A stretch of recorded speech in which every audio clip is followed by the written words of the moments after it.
ಈ ಒಂದು 77ನೇ ವರ್ಷದ ಗಣರಾಜ್ಯೋತ್ಸವದ ಅಂಗವಾಗಿ ಈ ಒಂದು ಧ್ವಜಾರೋಹಣ ಕಾರ್ಯಕ್ರಮನ ಡಾಕ್ಟರ್ ರವಿ ಸರ್ ಅವರು ನೆರವೇರಿಸಬೇಕೆಂದು ತಮ್ಮಲ್ಲಿ ಕೇಳ್ಕೊಳ್ತೀವಿ ಸರ್. National salute.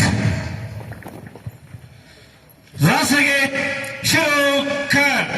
ಜನಗಣ ಮನ ಅಧಿನಾಯಕ ಜಯ ಹೇ ಭಾರತ ಭಾಗ್ಯ ವಿಧಾತ.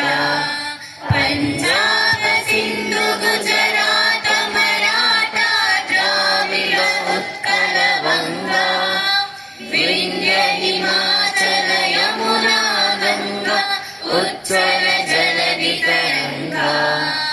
ತವ ಶುಭ ನಾಮೆ ಜಾಗೆ ತವ ಶುಭ ಆಶೀಷ